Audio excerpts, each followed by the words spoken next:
Hello my YouTube family, welcome back to my channel. और मैं फिर आ गई हूँ एक नए चैप्टर के साथ जिसका नाम है प्रोनाउंस। तो हमने लास्ट क्लास में किया था नाउन्स, राइट? आज हम करेंगे प्रोनाउंस। मैं आपको एग्जांपल देती हूँ कि प्रोनाउंस क्या होता है आपको समझाने से पहले।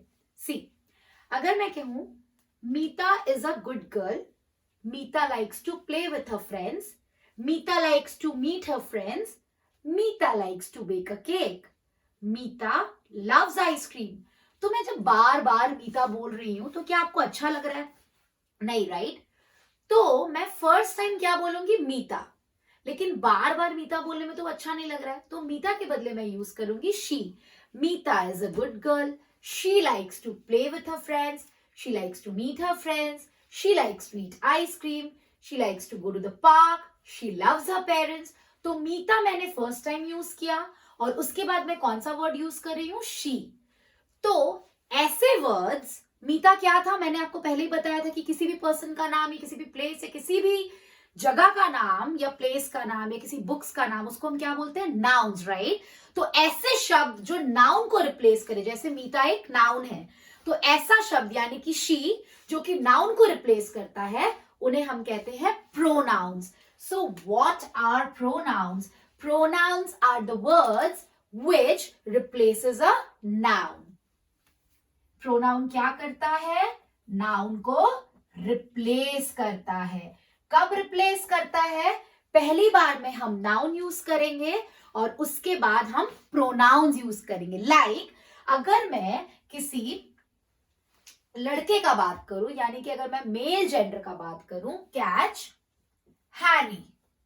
हैरी एक लड़के का नाम है, राइट? तो मैं उसके बदले क्या लिखूंगी? लड़कों के बदले हम लिखते हैं ही, हिज और हिम। लड़कियों के बदले मीता, हम क्या वर्ड यूज करेंगे? पहली बार तो मीता यूज करेंगे, बट उसके बाद जितने भी सेंटेंसेस हम मीता के बारे में लिखने वाले हैं या पढ़ने वाले हैं या बोलने वाले हैं, उसके बदले हम कौन से वर्ड यूज करेंगे? शी और हर। इवन मैं खाना खाती हूं, मैं अपना नाम नहीं ले रही हूं, मैं अपने बदले आई कह रही हूं। I am a girl, I eat food.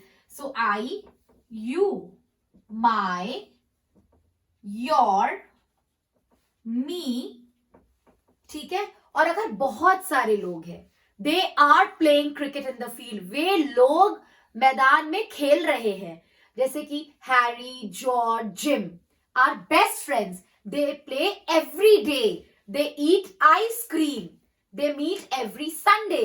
तो मैं बार बार हैरिस, जॉर्ज और जिम का नाम नहीं ले रही हूं, मैंने पहली बार उनका नाम लिया और फिर मैं उनके लिए क्या यूज कर रही हूं? दे, राइट? तो मैं अगर बहुत सारे लोगों का झुंड हो, वे लोग, तो उन्हें हम क्या कहते हैं? दे। और क्या क्या यूज कर सकते हैं उन लोग के लिए? देयर या फिर देम। पर अगर कोई एनिमल हो जिसका जेंडर नहीं पता मुझे, जनरली एनिमल्स के लिए, या किसी भी नॉन लिविंग थिंग्स, मतलब जिसमें जान नहीं होता है, जैसे कि टेबल, चेयर, कप, प्लेट, जिसमें जान नहीं होता, जिसका कोई जेंडर मुझे नहीं मालूम है, उनके लिए हम क्या वर्ड्स यूज करते हैं? उनके लिए हम यूज करते हैं इट। कौन से वर्ड यूज करते हैं हम? इट। और कौन से प्रोनाउंस होते हैं? और भी प्रोनाउंस होते हैं, जैसे कि हम लोग, we, our, us. Okay, now अब हम आ जाते हैं प्रोनाउंस के काइंड्स में। प्रोनाउंस के काइंड्स में, राइट? नेक्स्ट सी, जैसे कि कितने टाइप के प्रोनाउंस होते हैं, आई फर्स्ट शो यू दैट। पहला प्रोनाउन है personal pronoun, okay? Second pronoun है रिफ्लेक्सिव प्रोनाउन। थर्ड इज, हम इसे दो नाम से जानते हैं, या तो emphasizing pronouns, emphasizing, और emphatic pronouns, EMPHATIC, personal, reflexive, emphasizing। फिर हम आते हैं demonstrative pronouns, demonstrative pronouns, और उसके बाद ठीक demonstrative और उसी के नीचे और एक प्रोनाउन जो डी से स्टार्ट होता है, that is distributive pronouns। Distributive pronoun. छठवा है रिलेटिव प्रोनाउंस, रिलेटिव प्रोनाउंस। और फिर आता है इंटेरोगेटिव प्रोनाउंस, और फिर 8वां है indefinite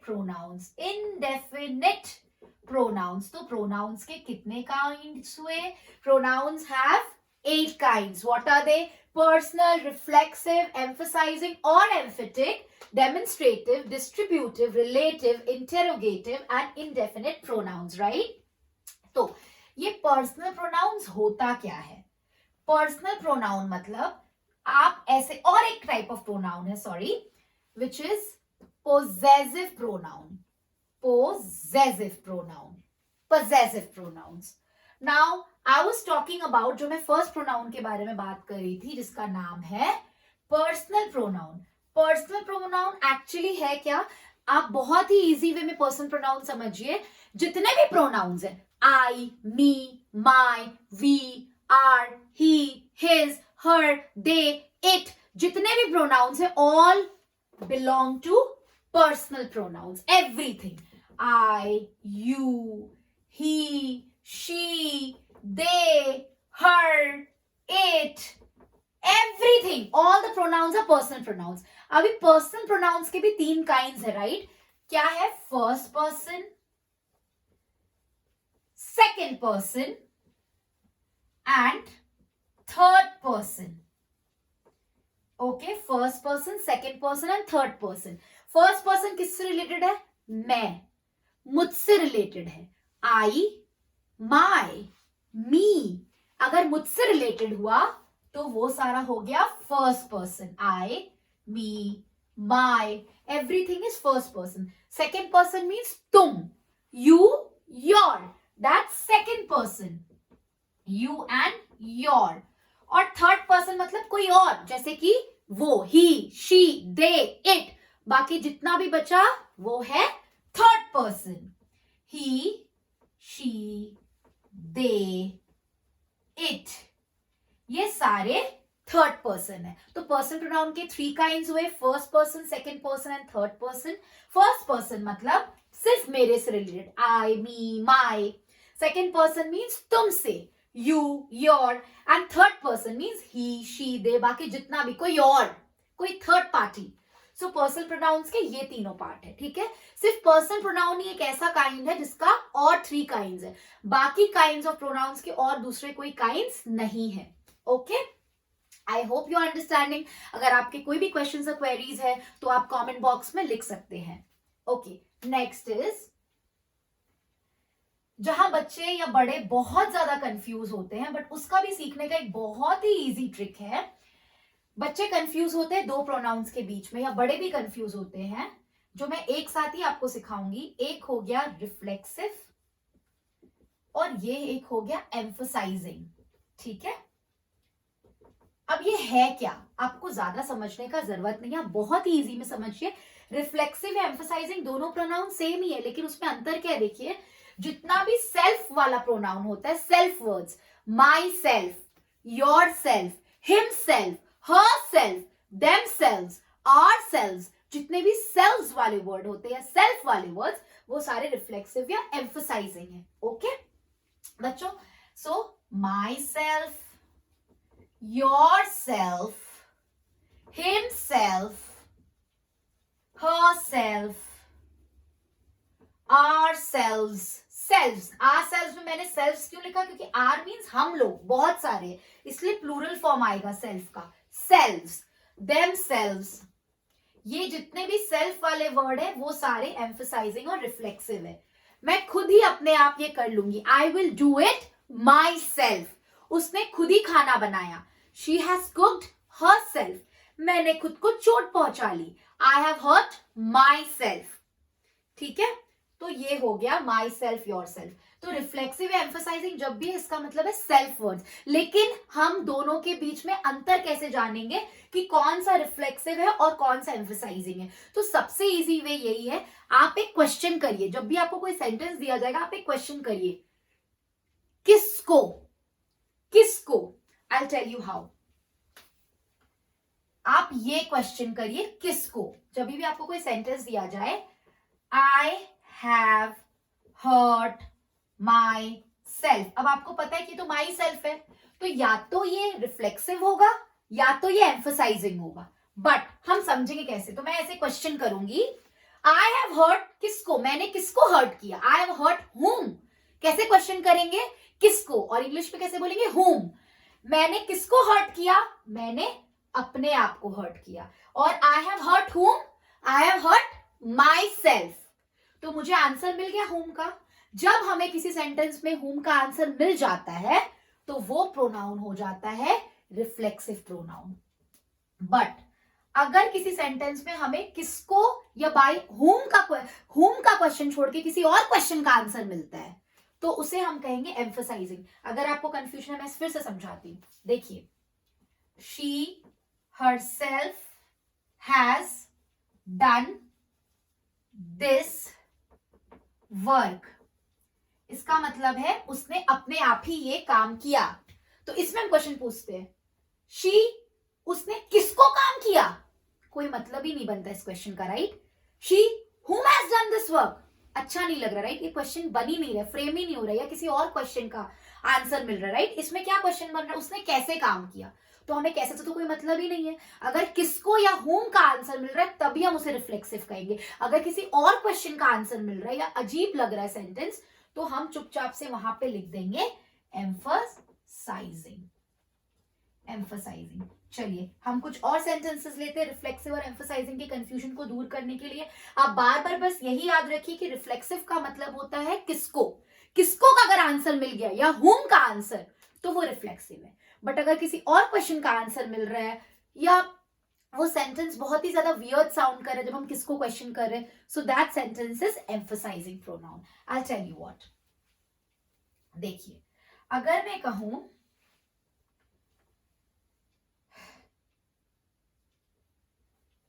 the dog has bitten itself,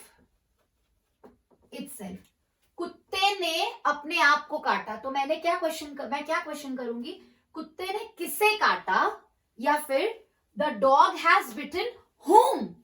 मुझे आंसर मिल गया, कुत्ते ने अपने आप को काटा, the dog has bitten itself, मुझे आंसर मिल गया, यानी कि ये रिफ्लेक्सिव हो जाएगा।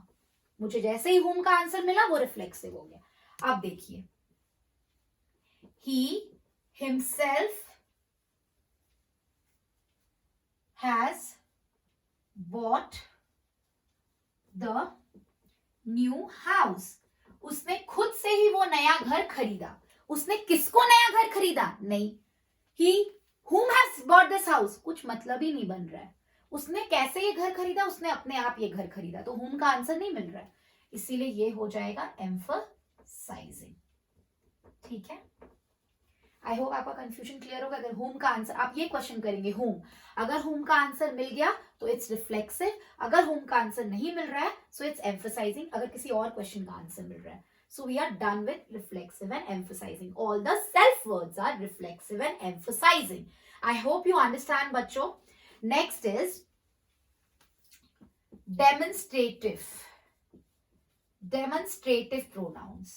देखिए, जब हम एडजेक्टिव्स भी करेंगे या कोई भी चैप्टर अगर हम ग्रामर का कर रहे हैं, ये सबके लिए ट्रिक काम आता है। जब भी ये डेमोन्स्ट्रेटिव हो सारा सेम ही होता है, चाहे वो डेमोन्स्ट्रेटिव डिफरेंस एक माइन्यूट है। आई टेल यू जब मैं आपके साथ एक नया वीडियो शेयर करूंगी प्रोनाउंस और एडजेक्टिव्स के डिफरेंसेस के बीच में, बट अभी हम डेमोन्स्ट्रेटिव प्रोनाउन याद करेंगे। ठीक है, तो है क्या, इसका एक ट्रिक है, आपको ज्यादा मेहनत करने का कोई जरूरत नहीं है और ना ही आपको अपना दिमाग लगाने का जरूरत है। देखिए, मैं आपको एकदम ईजिएस्ट वे बताती हूँ। डीमन, डीमन का मतलब होता है इंग्लिश में राक्षस, राइट। तो आप ऐसे याद रखिए, राक्षस के 6 हाथ है। ओके, वो 6 हाथ क्या क्या, चलो मैं आपके लिए वो 6 हाथ ड्रॉ कर देती हूं। राक्षस के 6 हाथ है, डेमोन्स्ट्रेटिव प्रोनाउन क्या क्या है, this, these, that, those, such and yonder. Yonder का मतलब भी होता है that.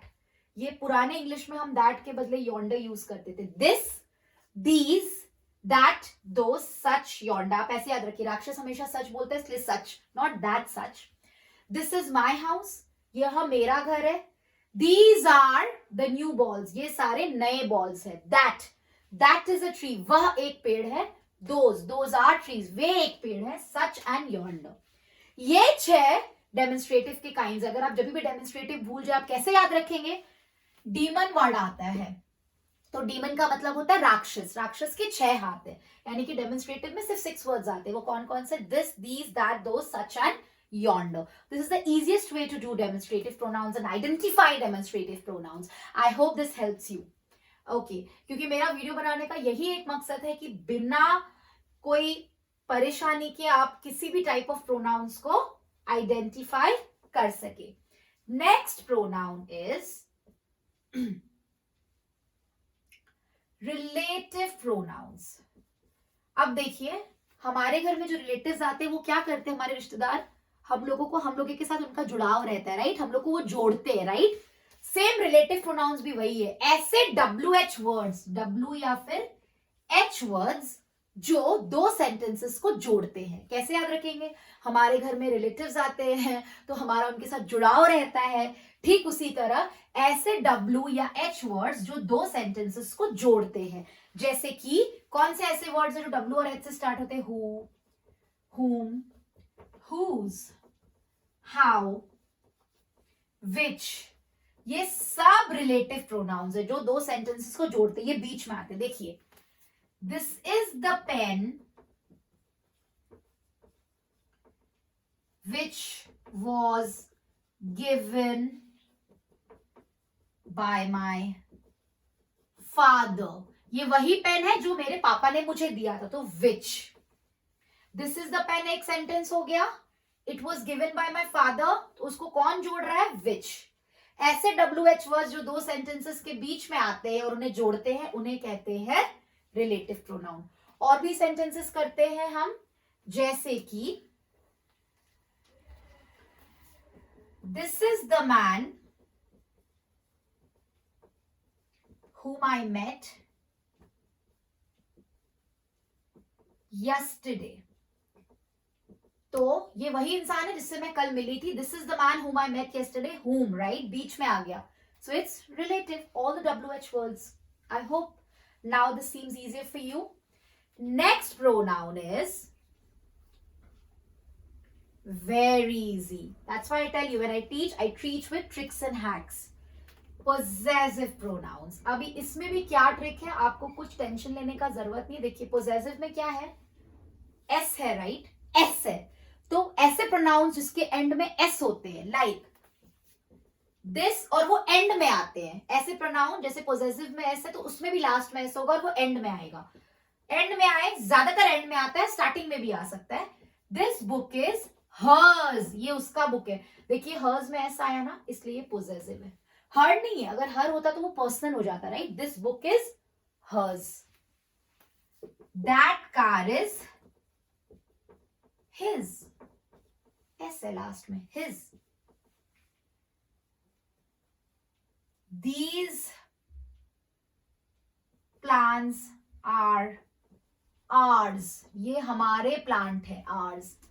This book is yours, बस एक ऐसा वर्ड है जहां पे S नहीं आता, that is mine। This book is mine, क्योंकि माइंस करके कोई वर्ड ही नहीं होता है। This mat is mine। तो पोजेसिव प्रोनाउन का मतलब होता है ऐसे सारे प्रोनाउन जिसके एंड में S आता है। और hers, his, her, this book is mine, this car is his, this bag is hers। बस एक ऐसा वर्ड जिसमें S नहीं आता है वो है mine, क्योंकि माइंस करके कोई वर्ड नहीं एग्जिस्ट करता है। Possessive pronouns we are done with it. Relative pronoun we are done. Emphasizing reflexive personal done. Now we are carrying on to very easy pronoun, which is interrogative. देखिए, जब भी ये किसी भी चैप्टर में आए, जैसे डेमोन्स्ट्रेटिव मैंने कहा, एडजेक्टिव करे कुछ भी करे उसमें 6 ही आता है, दिस, दैट, दीज, दो, सच, यॉन्डर। चाहे आप प्रोनाउन करे एडजेक्टिव करे, सेम है। बट इंटेरोगेटिव प्रोनाउंस में क्या आता है? इंटेरोगेटिव आप जब भी देखेंगे आप सोच लीजिए क्वेश्चन मार्क, यानी कि क्वेश्चन मार्क मतलब जो क्वेश्चन सेंटेंसेस होते हैं, सारे नहीं, जो WH वर्ड्स वाले हैं, जैसे कि which is his book, question mark. ये क्वेश्चन मार्क आया तो ये क्या हो गया? Interrogative pronoun. What is your name, देखिए ये क्वेश्चन मार्क है, क्वेश्चन वाला सेंटेंस है, और व्हाट है तो interrogative.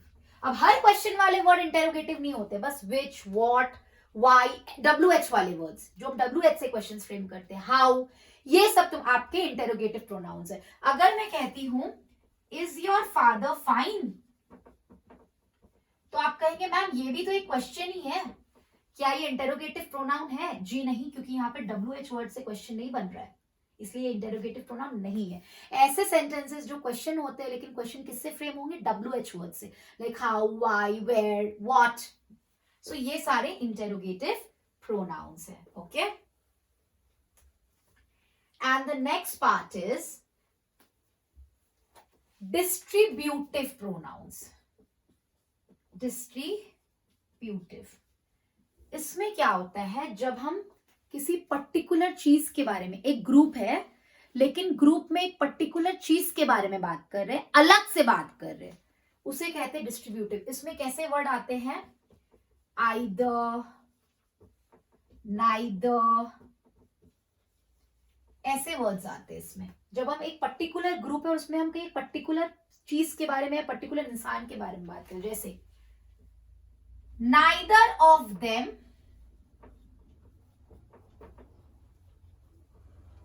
agreed to the proposal। देखिए उन लोगों में से कोई भी उस प्रपोजल को नहीं माना, मतलब देम लोग का एक ग्रुप था, उनमें से कोई भी नहीं माना। तो मैं पर्टिकुलरली नाइदर, इसमें जनरली आइदर, नाइदर ऐसे वर्ड्स होते हैं, आइदर, नाइदर। तो नाइदर हो गया आपका डिस्ट्रीब्यूटिव, क्योंकि उन लोगों का एक ग्रुप था, उसमें से नाइदर मतलब कोई भी नहीं माना, so it's distributive. Okay, distributive बहुत ही इजी है। And the next one is, and the last one is indefinite. From the name itself, आपको नाम से समझ में आ रहा है, इंडेफिनिट जो पता नहीं है, जैसे कि someone is knocking at the door, कोई दरवाजा खटखटा रहा है, वो समवन कौन है मुझे नहीं मालूम है, इंडेफिनिट, नॉट नोइंग। इंडेफिनिट मतलब नॉट नोइंग, जब आपको कुछ पता नहीं, जैसे कि कुछ, कोई, nobody came to my house, कोई नहीं आया मेरे घर, कोई, आप किसी को रेफर नहीं कर रहे। एनीवन कैन डू दिस, कोई भी ये काम कर सकता है, आप किसी पर्टिकुलर चीज को रेफर नहीं कर रहे।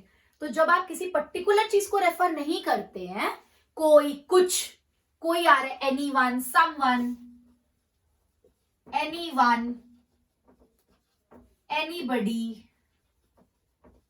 समबडी,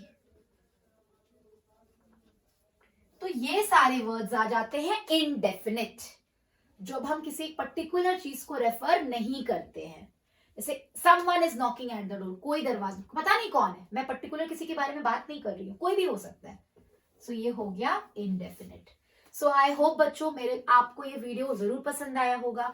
अगर आप और भी ज्यादा डिटेल्स में प्रोनाउंस के जाना चाहते हैं तो जरूर आप कमेंट बॉक्स में लिखिए, और मैं उसके लिए एक सेपरेट वीडियो बनाऊंगी। और आप बने रहिए मेरे साथ। आई होप आपको मेरे ट्रिक्स और हैक्स बहुत ज्यादा पसंद आ रहे होंगे। आप कमेंट करिए अगर आपके कोई क्वेरीज और क्वेश्चंस हैं, और हाँ, मेरे चैनल को जरूर सब्सक्राइब और लाइक करिए, और आपके सब्सक्राइब के पास एक बेल बटन होगा, उसे जरूर क्लिक करिए। Thank you.